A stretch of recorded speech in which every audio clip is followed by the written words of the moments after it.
Hello বন্ধুরা, আমার নতুন ভিডিও আবার প্রত্যেককে স্বাগত। আপনাদের আমি অনেক দিন ভিডিও দিতে পারিনি ব্যক্তিগত বিভিন্ন কারণে। তো এবার থেকে আপনাদের কন্টিনিউ ভিডিও দেওয়ার চেষ্টা করব এবং আপনাদের বিভিন্ন যেগুলো জানার বা সমস্যা হচ্ছে বা কিছু যদি আপনার কাছে জানার থাকে কমেন্টে জানাবেন, অবশ্যই এই ভিডিওর মাধ্যমে সেগুলো আপনাদের জানিয়ে দেবো। তো আজকে যে টপিকের উপর আমি বানাবো ভিডিও, যেগুলো আপনাদের কমেন্ট এসছে তার পরিপ্রেক্ষিতেই, সেটা 1 নম্বর হচ্ছে 5% যে প্রাথমিকের আছে সেটার কি আর কোনো চান্স আছে, এটা 1 নম্বর। 2 নম্বর মাদ্রাসা বোর্ডের রেজাল্ট বেরোতে দেরি হচ্ছে কেন। 3 নম্বর টেট 2023-এর রেজাল্ট কবে আসবে, আর নতুন নিয়োগের নোটিশ কি আসবে বা আসলে কবে আসবে। এই টপিকগুলোর উপর আমি কিছু তথ্য পেয়েছি, সেগুলো আপনাদের আজকে ভিডিওর মাধ্যমে জানাবো।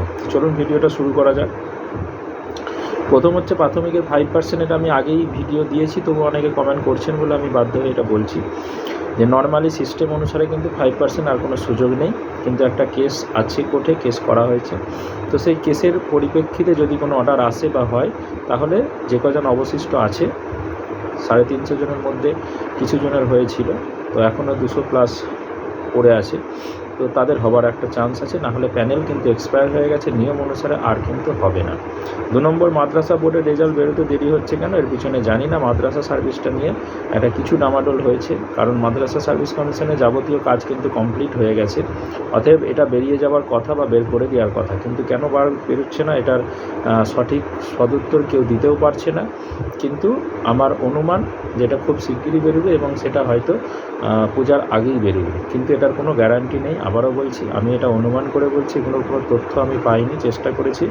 তো দেখা যাক, যদি খবর হয় বা কোনো খবর পাই তাহলে দ্রুত আপনাদের জানাবো। 3 নম্বর যেটা বলেছিলাম টেট 23-এর রেজাল্ট, সেমভাবে টেট 2023-এর রেজাল্টটাও কী কারণে, অজানা কোন কারণে বন্ধ হয়ে আছে বা বার করছে না, বোঝা যাচ্ছে না। অ্যাকচুয়াল টেট 2023-এর রেজাল্ট বহুদিন আগেই কমপ্লিট হয়ে গেছে, রেডি হয়ে গেছে, কিন্তু তার সত্ত্বেও দিচ্ছে না।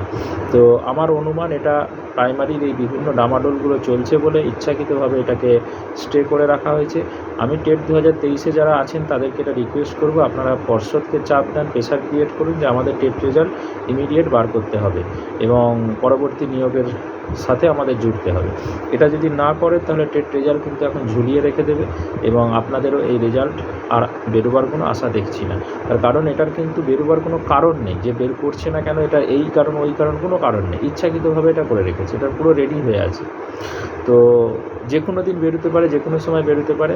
ওই আশা করছি যে পূজার আগে বা এই বছরের শেষের দিকেও নিয়ে যেতে পারে এই টেটের রেজাল্টটাকে। 3 নম্বর যেটা নতুন নিয়োগ এই মুহূর্তে আমার যেটুকু প্রেডিকশান বা আমার যেটুকু খবর আছে তাতে এই মুহূর্তে বেরোবে না।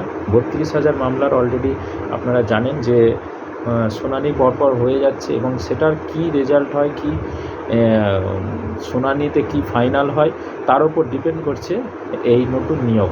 যেরকম এসএসসির ক্ষেত্রেও নতুন নোটিফিকেশান আসবে 2022-23 থেকে হচ্ছিল, কিন্তু ওই এসএসসির যে কেস হয়েছিল 26,000, সেই কেসটার জন্যে রাজ্য সরকার অপেক্ষা করছিল, কারণ রাজ্য সরকার ব্যাপারগুলো বোঝে বা জানে যে আমরা কতটা কী করে রেখেছি।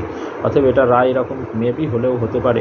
তো তখন দেখা গেল যে আবার একটা নতুন করে নোটিফিকেশান বার করতে পারে। ওই 26,000-এর মতন যেভাবে নতুন পুরাতন জগা খিচুড়ি পাকিয়ে দিয়ে একটা করতে চাইছে, প্রাইমারির ক্ষেত্রেও রাজ্য সরকারের সেরকমই একটা মন মানসিকতা আছে। যদি পজিটিভ রায় আসে, 32,000 বেঁচে যায়, তাহলে ঠিক আছে, চলো নতুন করে নিয়োগ হবে। আর যদি না বাঁচে, যদি এটা কোনো কিছু খারাপ অর্ডার আসে কোর্ট থেকে, সেই অপেক্ষাতে বসে আছে, তো তখন সেই নতুন পুরাতন সব ফাইল করে আবার সেটাকেও একটা নিয়োগ হবে বা করবে।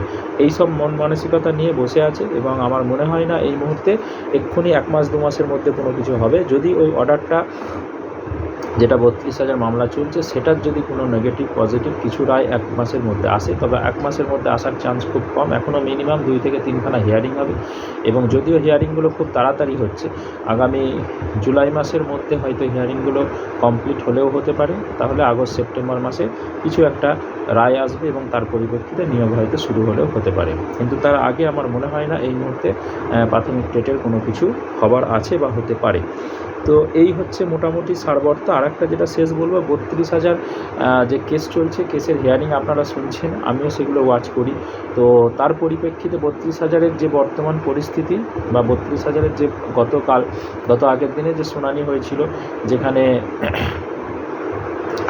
আপনার চাকরি যারা হারিয়েছে বা যারা বর্তমানে চাকরি করছে তাদের পক্ষে যে সওয়াল করেন, তো সেক্ষেত্রে সব বক্তব্যই বা সব কিছুই কিন্তু পজিটিভ। তার আগে যে 2-3টে হিয়ারিং হয়েছে সেখানেও পজিটিভ, কিন্তু বিষয় হচ্ছে যে বিরোধী যারা আছে বা যারা এই কেসটা মূল পিটিশনার, তাদের বক্তব্য এখনও শোনা হয়নি। তাদের প্রমাণ যুক্তি সেগুলোটা শোনার মেইন ভাইটাল। তারা কি যুক্তি প্রমাণ দিচ্ছে, তারপরে কিন্তু বিচার কোন দিকে যেতে পারে, বিচার কি হতে পারে, একটা অনুমান করা যেতে পারে। এখনই কিন্তু প্রেডিকশান করা খুব কঠিন যে 32,000 ক্যান্সেল হয়ে যাবে, নাকি রিপ্যানেল হবে, নাকি নতুন করে নিয়োগ হবে, কি পুরো প্যানেলটাই বাতিল হবে, কি হবে সেটা এক্ষুনি বলা মুশকিল। তো যদি যুক্তি প্রমাণ যেগুলো প্রথম প্রাথমিক সিঙ্গেল বেঞ্চে ছিল সেই অনুসারে যুক্তি যদি খাড়া করতে পারে, যুক্তি যদি দিতে পারে, বিভিন্ন রকম যুক্তি আছে, সেগুলো নিয়ে আমি আর এখানে ডিসকাস করছি না, এর আগে অনেকবার বহুবার আলোচনা করেছি। তো সেক্ষেত্রে দেখা যাবে এটা দুটো নেগেটিভের যেটা হতে পারে, পুরো প্যানেলটাকে 26,000-এর মতন বাতিল হতে পারে, বাতিল হয়ে নতুন করে নিয়োগ হতে পারে। আর 2 নম্বর হতে পারে রিপ্যানেল, সেই সময় যারা ইন্টারভিউ দিয়েছিল তাদের পরিপ্রেক্ষিতে হয়তো নতুন করে আবার ইন্টারভিউ নিয়ে হোক বা যে কোনো একটা প্রসেসে নতুন করে সকলকে রিপ্যানেল করে নতুন নিয়োগ হতে পারে। এটা হতে পারে, এই দুটো হবারই চান্স বেশি আছে। এবার যদি দেখা যায় যে যারা চাকরি প্রার্থী আছে তাদের যুক্তিটা বেশি কার্যকরী, তাহলে সেক্ষেত্রে দেখা গেল 32,000 বেঁচে গেল। কিন্তু যারা ধরা পড়েছে বা যে দুর্নীতিগুলো চোখের সামনে এসেছে সেগুলোকে ক্যান্সেল করে নতুন করে আবার নিয়োগ করতে পারে বা নতুন নিয়োগ হতে পারে, সেগুলো বাদ চলে যাবে। বাদ চলে সেই ভ্যাকেন্সিটা পরবর্তী নিয়োগে কনভার্ট হতে পারে। তো সেই পরিপ্রেক্ষিতে নতুন নিয়োগ আপাতত হবে না, 32,000-এর ওপর অনেক কিছু ডিপেন্ড করছে। তো যদি 32,000 নিয়োগ কমপ্লিট হয়ে যায় বা এটা সমস্যা মিটে যায়, তাহলেই কিন্তু নতুন নিয়োগের দিকে সরকার আগাবে। সরকারের এই মন মানসিকতা নিয়েই কিন্তু আগাচ্ছে, যেটুকু চারিদিকে খবরাখবর বা নিউজ দেখে যেটুকু বুঝতে পারছি। ওকে, ধন্যবাদ। যদি ভালো লেগে থাকে অবশ্যই লাইক, কমেন্ট, শেয়ার করবেন, এবং আপনাদের যেগুলো জানার আগ্রহ আছে বা এই ভিডিও রিলেটেড যদি কোনো বক্তব্য থাকে সেটা কমেন্ট বক্সে কমেন্ট করে জানবেন। আর নতুন হলে অবশ্যই চ্যানেলটা সাবস্ক্রাইব করে রাখবেন। ধন্যবাদ।